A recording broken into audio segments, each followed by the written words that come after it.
No gifts. No call. Nothing, for the 5th straight birthday.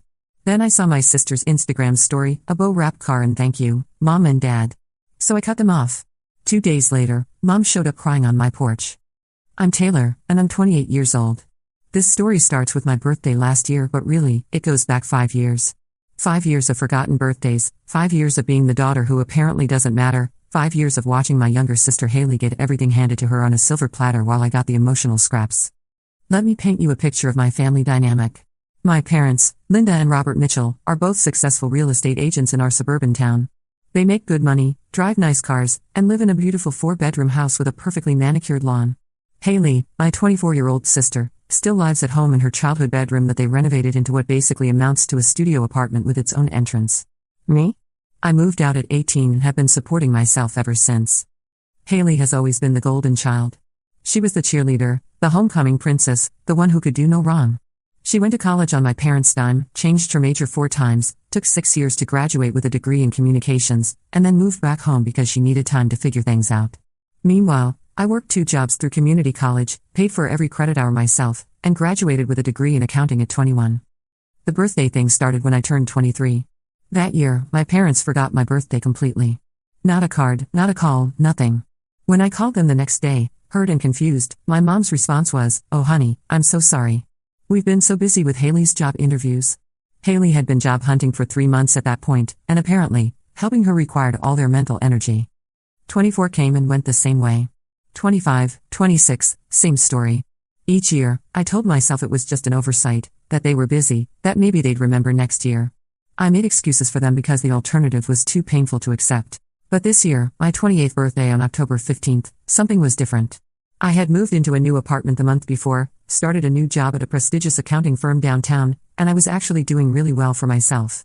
I thought maybe, just maybe, they'd acknowledge this milestone. I even dropped hints during our monthly family dinner in September. My birthday's coming up next month, I mentioned casually while passing the mashed potatoes. That's nice, dear, Mom said, barely looking up from her conversation with Haley about some influencer drama. October 15th arrived on a Tuesday. I woke up early, got ready for work, and checked my phone. Nothing.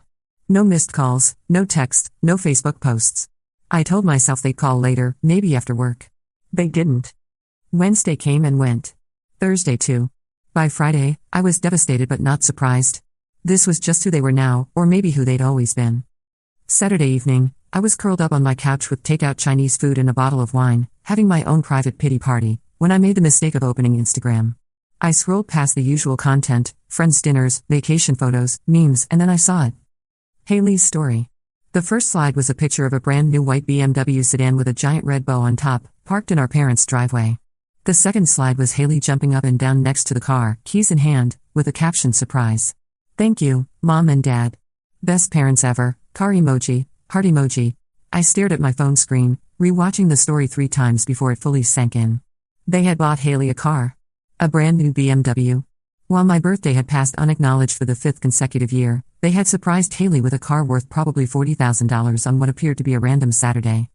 I clicked through to Haley's main feed and saw more photos.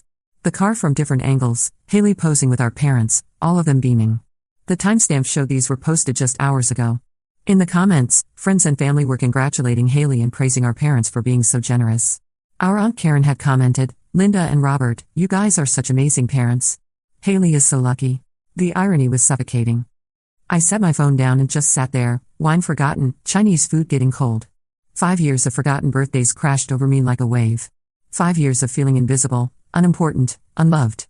And here was the proof, in high definition, that it wasn't about being busy or forgetful. It was about priorities, and I simply wasn't one. The rage that built up inside me was unlike anything I'd ever felt. It wasn't the hot, explosive kind of anger. It was cold, calculating, and absolute. I was done. Completely done. I picked up my phone and started typing a text message to the family group chat. I wrote and deleted probably 10 different versions before settling on something simple. "Congratulations to Haley on the new car. After 5 years of forgotten birthdays, this Instagram story made your priorities crystal clear. I'm done pretending this is a family that cares about me. Don't contact me again." I hit send and immediately blocked all 3 of them on every platform I could think of. Instagram, Facebook, their phone numbers, email addresses. I even blocked them on Venmo because Haley had requested money from me for gas a few months ago. Then I did something I'd never done before. I protected my peace by going completely no contact. No explanations, no long letters detailing their failures as parents, no attempts to make them understand how much they'd hurt me. Just silence. The relief was immediate. For the first time in years, I felt like I was in control of something. I wasn't going to beg for their attention anymore, wasn't going to hope that this time would be different, wasn't going to accept their scraps of affection when it was convenient for them. Sunday and Monday passed peacefully. I worked, went to the gym, cooked dinner, watched Netflix, and enjoyed the silence. No guilt trips, no drama, no disappointment. It was blissful. Tuesday afternoon, I was working from home when my doorbell rang. I wasn't expecting anyone, so I looked through the peephole and froze. It was my mother, and she looked like hell. Her usually perfect hair was messy, her makeup was smudged, and she was crying. I considered not answering. I really did. But curiosity got the better of me, and honestly, I wanted to hear what excuse she'd come up with this time. I opened the door but didn't invite her in. "What do you want, Linda?" "Taylor, honey, please, we need to talk. You can't just cut us off like this. We're your family." "Family?" I laughed, but there was no humor in it. Family remembers birthdays. Family treats all their children equally. Family doesn't require Instagram stories to remind them their other daughter exists. "You don't understand," she sobbed. "Haley needed that car. Her old one broke down, and she has job interviews and—" "Stop." I held up my hand.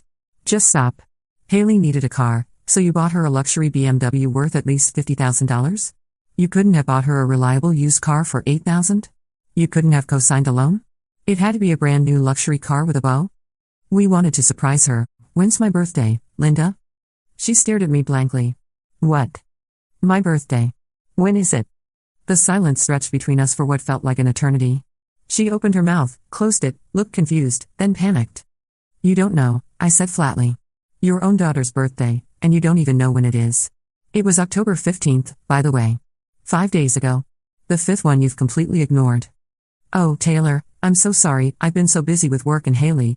There it is again. Haley. Everything is always about Haley. Her job search, her needs, her problems. "Do you know what I do for work, Linda? Do you know where I live? Do you know anything about my life that doesn't involve Haley?" She was crying harder now. "Of course I do. You're an accountant, and you live in that apartment. I'm a senior financial analyst at Morrison & Associates. I got promoted 8 months ago. I moved to a new apartment in September. I've been dating someone for 2 months now. I got a raise that puts me in a higher tax bracket than Haley's ever been in her life. But you wouldn't know any of that because you've never asked. Taylor, please, you're our daughter too." "No, I'm not." "Not really. I'm the daughter you had first, the practice round. Haley is your real daughter, the one you actually care about. And I'm done pretending otherwise." She reached out to grab my arm. "You can't mean that. We love you." "Love?" I stepped back from her reach. "You want to know what love looks like? Love looks like remembering important dates. Love looks like equal treatment. Love looks like phone calls that aren't preceded by 'Can you talk to Haley?' Love looks like caring about my life even when it doesn't directly impact your precious golden child." "We can fix this," she pleaded. "We'll make it up to you. We'll get you a car too. I don't want your guilt gifts, Linda. I don't want your panic purchases. I want you to leave." "Taylor, please," I said, "leave. Now." She stood there for another moment, tears streaming down her face, before finally turning and walking back to her car. I watched her drive away, then closed and locked my door. That night, my phone buzzed with notifications. I had temporarily unblocked them to see if they'd try to contact me, and they did. Texts from my dad, voice messages from Haley, more calls from my mom. All variations of the same theme. I was overreacting, they were sorry, they wanted to talk, family is important, I was breaking their hearts. But the one that really got me was Haley's final text: "You're being selfish and dramatic. Mom and Dad do so much for us. You're just jealous because they helped me out. Grow up." Jealous. She thought I was jealous of her car. She completely missed the point, just like I knew she would. It was never about the car. It was about 5 years of being invisible. 5 years of watching her get everything while I got nothing. 5 years of being the forgotten daughter. I blocked them again, this time for good. The next few weeks were strange but peaceful. I threw myself into work, spent more time with friends who actually remembered my birthday, and started therapy to work through the complicated grief of essentially losing your family by choice. My therapist, Dr. Martinez, helped me understand that what I was experiencing was completely normal. "You've been in a relationship with people who couldn't meet your basic emotional needs," she explained during one session. "Setting boundaries isn't punishment. It's self-preservation." She was right. For the first time in years, I wasn't waiting for disappointment. I wasn't checking my phone hoping for crumbs of attention from people who had made it clear I wasn't a priority. I was free. But freedom came with its own challenges. About 3 weeks after going no contact, I had what Dr. Martinez called a grief wave. I was at Target, of all places, buying laundry detergent when I saw a mother and her 2 adult daughters shopping together. They were laughing about something, the mom had her arms linked with both daughters, and they looked genuinely happy to be together. The longing that hit me was so intense I had to abandon my cart and sit in my car for 20 minutes, crying. That's when the doubts started creeping in. Maybe I was being too harsh. Maybe I should have tried harder to make them understand. Maybe this was all a huge mistake. I called Dr. Martinez for an emergency session that same day. Tell me about the last time you felt genuinely loved by your parents, she said. Not tolerated, not managed, but truly loved and valued. I sat there for 10 minutes trying to think of an answer. 10 minutes of silence in a therapist's office feels like an eternity. Finally, I said, I can't remember a specific moment. And that tells you everything you need to know, she replied gently. You're not grieving the relationship you had with them, Taylor. You're grieving the relationship you wished you had with them. She was absolutely right. I wasn't missing my actual parents, I was missing the idea of having parents who cared about me. Around the same time, I started noticing things about my friendships that I'd never paid attention to before. My best friend Jessica had thrown me a surprise birthday dinner 2 years ago with all our college friends. My coworker Mike always asked about my weekend plans and remembered details about my life that my own family had never bothered to learn. My neighbor Mrs. Chen, an elderly woman I barely knew, had given me homemade cookies when I moved in and always waved enthusiastically when she saw me. These people, who had no obligation to care about me, were showing more genuine interest in my life than my own family ever had. It was both heartwarming and heartbreaking. Work became my salvation during this period.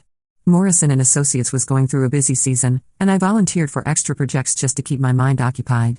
My boss, Patricia, noticed my increased dedication and called me into her office one Friday afternoon. Taylor, your work has always been excellent, but lately it's been exceptional. Is everything okay at home? I found myself telling her about my family situation. Patricia listened without judgment, and when I finished, she said something that stuck with me. Some people spend so much energy trying to fix broken relationships that they never invest in the healthy ones. It sounds like you're finally investing in yourself. She was right. For years, I'd been pouring emotional energy into people who gave me nothing back, while taking for granted the relationships that were actually nourishing me. During this time, I also started dating someone new. I met Jake through a mutual friend at a Halloween party about 6 weeks after cutting off my family. He was dressed as a vampire, I was dressed as Wednesday Addams, and he made me laugh within 5 minutes of meeting him. What struck me most about Jake wasn't just that he was funny and kind, but that he was genuinely interested in me. He asked follow-up questions about my work, remembered stories I told him, and seemed to actually enjoy my company. On our third date, he surprised me with tickets to a comedy show because I'd mentioned in passing that I loved stand-up comedy. How did you remember that? I asked, genuinely puzzled. Because you told me, he said, looking confused by my confusion. Why wouldn't I remember? It was such a simple exchange, but it highlighted how abnormal my family dynamics had been. Jake remembered a casual comment because that's what people do when they care about someone. My family couldn't remember my birthday because they didn't prioritize caring about me. As Jake and I got more serious, he started noticing things about me that even I hadn't realized. You always seem surprised when people remember things about you, he observed one evening as we were cooking dinner together. Like you're shocked that anyone would pay attention to what you say. He was absolutely right. I had been trained by my family to expect inattention, to be grateful for scraps, to never ask for more than people were willing to give. Being with someone who naturally gave his full attention felt almost foreign at first. Jake also helped me see how my family's treatment had affected my other relationships. I had a tendency to overgive, to never ask for help, to always be the one reaching out first. I'd been operating under the assumption that love had to be earned through perfect behavior and constant availability. You know you don't have to earn my love, right? He said one night when I apologized for the third time for being tired after a long day at work. You can just exist and be loved for who you are. It was a revolutionary concept. Meanwhile, the attempts at contact from my family continued sporadically. My dad tried calling from different numbers, Haley created fake social media accounts to try to follow me, and my mom even sent letters to my workplace, which was both embarrassing and infuriating. The workplace letters were actually what pushed me to consider getting a restraining order. My coworkers started asking questions, and I had to explain to my boss that my family was essentially stalking me. Patricia was understanding but concerned. This level of persistence after you've clearly stated your boundaries is concerning, Taylor. Have you considered legal options? I consulted with a lawyer, who explained that while their behavior was inappropriate, it probably didn't rise to the level needed for a restraining order unless it escalated further. However, she did help me draft a cease and desist letter that I sent to all 3 of them via certified mail. The letter was simple and direct. This is formal notice that I do not want any contact from any member of the Mitchell family. This includes phone calls, text messages, emails, social media contact, letters, gifts, or third-party messages. Any further attempts at contact will be considered harassment and may result in legal action. After the certified letters were delivered, the contact stopped for a while. But the silence was almost worse than the attempts at reaching out. At least when they were trying to contact me, I knew they were thinking about me. The silence made me wonder if they had finally given up entirely. Dr. Martinez helped me work through these conflicting emotions. You wanted them to respect your boundaries, and now they are. That's what you asked for? I know, I said. But part of me hoped they'd fight harder. That they'd realize what they were losing and actually change. And what would that look like to you? I thought about it. I guess I wanted them to acknowledge what they'd done wrong. To apologize sincerely. To show me that they understood how their actions had affected me. And if they did that now, would it change anything? That was the million-dollar question. Would a genuine apology and acknowledgement repair the damage of 27 years? Would I be able to trust that they had actually changed, or would I always be waiting for them to revert to their old patterns? Honestly, I didn't know. But I also didn't think it mattered, because they had shown no signs of that level of self-reflection or accountability. During the holidays, the emotional challenges intensified. Thanksgiving and Christmas had always been big family affairs at my parents' house. Even though those gatherings had often left me feeling invisible and undervalued, they were still familiar. The absence of that tradition left a void that was hard to ignore. Jake's family invited me to both holidays, and they were wonderful to me. His mom, Susan, went out of her way to include me in family traditions and made sure I felt welcome. His sister Amy treated me like the sister she'd never had. His dad, Tom, was warm and funny and genuinely interested in my career. But there were moments during those celebrations when I felt like an imposter. When Jake's mom would hug me goodbye and say I love you, honey, a part of me wondered if I deserved that kind of unconditional acceptance. When his family would share embarrassing childhood stories and include me in the laughter, I felt both grateful and sad that I'd never had that kind of easy, comfortable family dynamic. You seem melancholy, Jake observed on Christmas night as we drove back to my apartment. I'm happy, I said, and I meant it. But it's complicated. Your family is amazing, and they make me feel so loved. But it also makes me realize what I missed out on. It's hard to explain. You don't have to explain, he said, reaching over to squeeze my hand. You can be grateful and sad at the same time. Those feelings can coexist. That was another thing I loved about Jake. He didn't try to fix my emotions or tell me I should feel differently. He just accepted that healing was complicated and messy. New Year's Eve brought an unexpected challenge. Jake and I were at a party with friends, and at midnight, everyone was calling their families to wish them Happy New Year. I watched Jake call his parents, saw other friends texting siblings and grandparents, and felt a familiar pang of loneliness. Do you want to step outside? Jake asked, noticing my discomfort. We stood on the host's balcony, looking out at the city lights. I don't miss them, I said suddenly. But I miss having them to miss, if that makes sense. Jake nodded. You miss the idea of having a family to call on New Year's Eve. Exactly. I don't actually want to call them. I don't want to go back to feeling invisible and unimportant. But I want to have parents who would want me to call them. You will, he said confidently. Maybe not biological parents, but you'll build the family you want. We'll build it together. That was the night I knew I was going to marry him. About a month after the confrontation, I ran into my Aunt Karen at the grocery store. She looked uncomfortable when she saw me, which immediately told me the family had been talking. Taylor, honey, how are you? She asked awkwardly. I'm great, actually. How are you? Well, I heard about what happened with your parents. Your mom called me, and she's really upset. I continued scanning items at the self-checkout. I'm sure she is. Don't you think you're being a little harsh? They made a mistake, but they're still your parents. I finished scanning and looked at her directly. Karen, when's my birthday? She blinked, clearly not expecting the question. I think it's in October? October 15th. It's been October 15th for 27 years. Yet somehow, Haley's random car purchase was more worthy of your congratulations than 5 years of my completely ignored birthdays. So no, I don't think I'm being harsh. I think I'm finally being honest about who matters in this family and who doesn't. I paid for my groceries and left her standing there looking uncomfortable. I felt bad for about 30 seconds, then remembered that she had indeed congratulated my parents on Facebook for buying Haley a car while never once acknowledging my existence on my birthday. The holidays were interesting. Thanksgiving came and went without any contact from my family. Christmas too.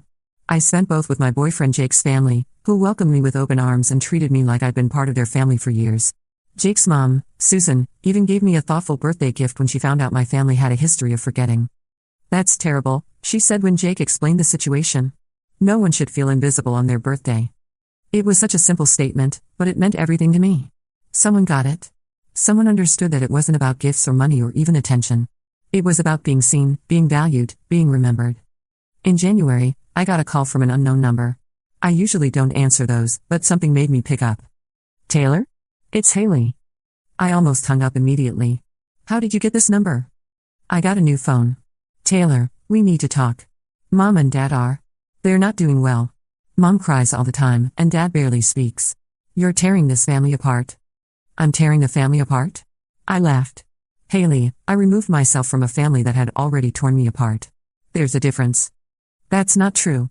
We've always been there for you. Name one time in the last 5 years that any of you were there for me without me asking first.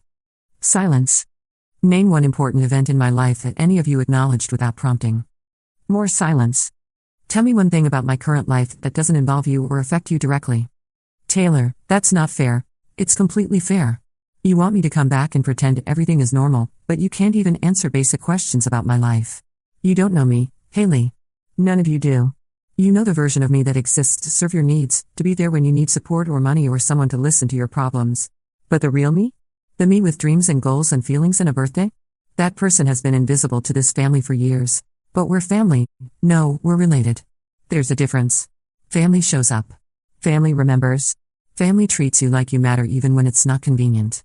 What we were was a dysfunctional group of people who shared DNA and holiday dinners. I can't believe you're being so cold. I can't believe it took me this long to stop accepting scraps of affection from people who clearly don't value me. I'm not cold, Haley.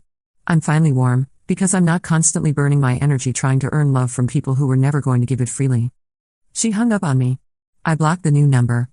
Spring arrived, and with it came a sense of renewal I hadn't felt in years. I was thriving at work, my relationship with Jake was getting serious, and I had built a chosen family of friends who actually cared about me. I hadn't realized how much energy I'd been wasting on my biological family until I stopped. In July, Jake proposed. We had talked about marriage extensively, and I knew it was coming, but when he got down on one knee in the park where we had our first date, I still cried happy tears.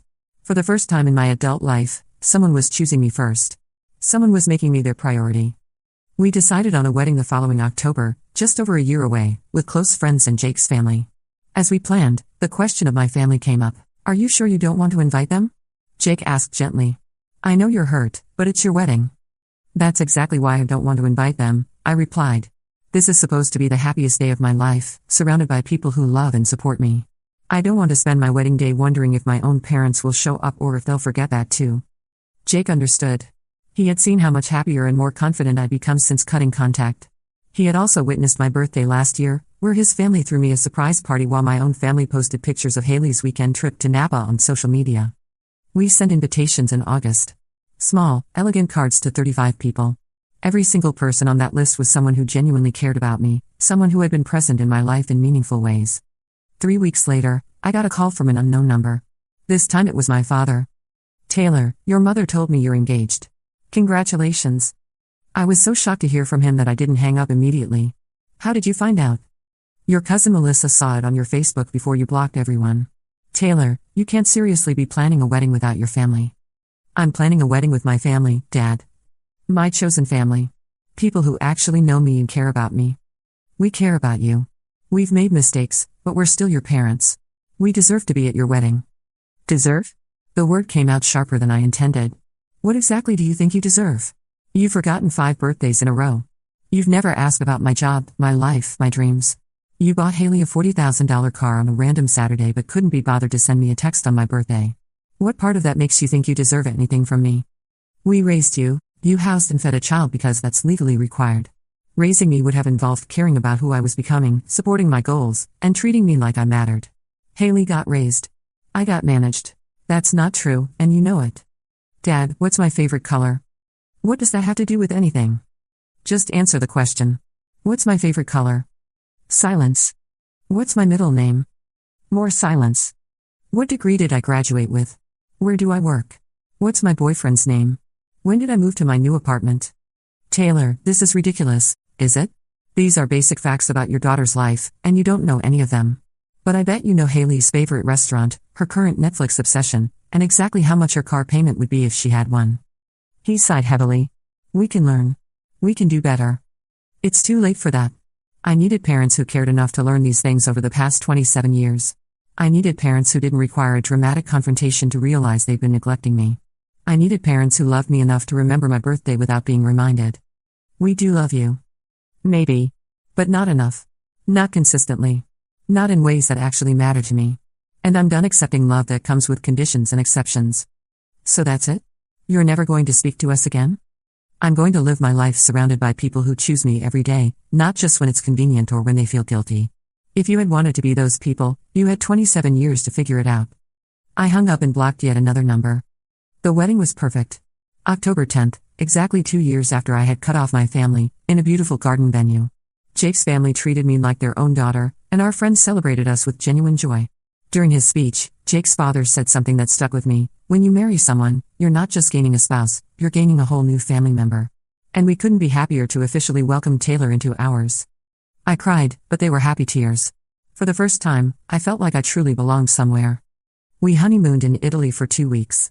When we got back, there was a pile of mail waiting for us, including a card addressed to Mr. and Mrs. Jake Morrison.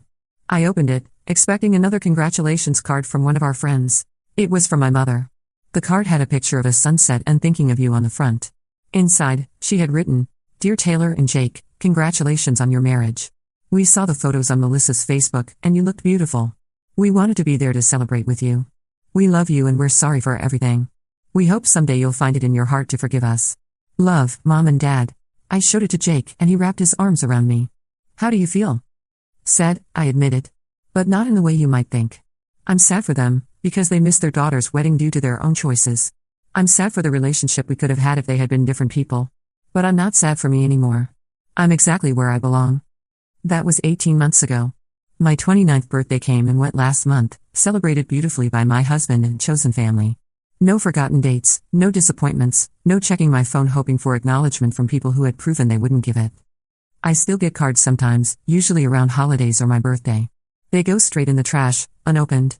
I've heard through mutual relatives that Haley still lives at home, that she's had 3 different jobs in the past year, and that my parents are considering couples therapy because my absence has apparently put strain on their marriage.